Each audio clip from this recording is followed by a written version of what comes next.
Fala galera, como vocês estão? Tudo beleza? Tranquilo? Então, hoje eu vou mostrar aqui como desmontar o som do Focus. Acho que esse aqui já é 2010, 11, então é modelo 11, 12, 13, eu acho que é. Beleza? Esse carro aqui é bem simples de desmontar. Para você tirar a moldura aqui, você não precisa nem de uma espátula, nada, só com os dedos mesmo. Aqui, ó, por baixo, só você forçar para frente aqui, ó. Pronto, ó. Pronto. Moldura solta. Aí, ó. Só encaixe. Bem simples, né? Agora aqui são 4 parafusos. Um aqui, outro aqui, outro aqui e outro aqui. 2 embaixo, 2 em cima. No caso desse carro aqui, ele já foi mexido, só tem um embaixo e um em cima, certo?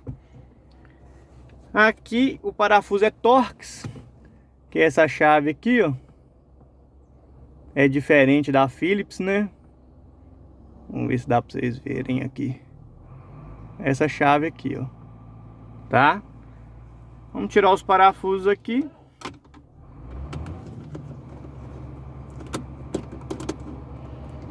Soltar o outro. Aqui no caso, como eu falei, só tem 2. Alguém já deve ter desmontado e perdido os parafusos. Já tá bambo aqui. Aí é só puxar. Ó, pronto. Tá solta. Muito facinho, né? Até que enfim a Ford cooperou com a gente aí. Fez um mais facinho aí. Aí aqui a antena, né? O cabo da antena. Você desconecta, que é só encaixe. Aqui também é o cabo que vem os alto-falantes. Positivo. O comando que vem lá do painel.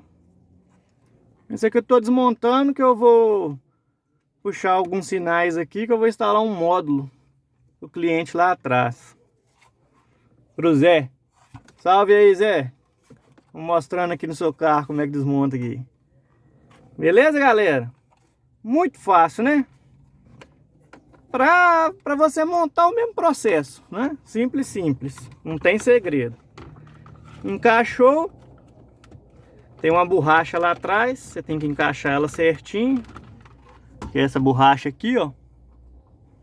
Beleza? Tem um lugar aonde que vai lá.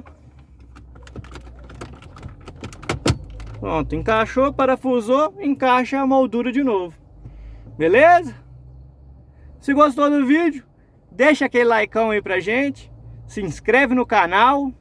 Se tiver alguma dúvida, pode deixar nos comentários, que eu sempre dou uma força. Beleza? E valeu, tamo junto, abraço!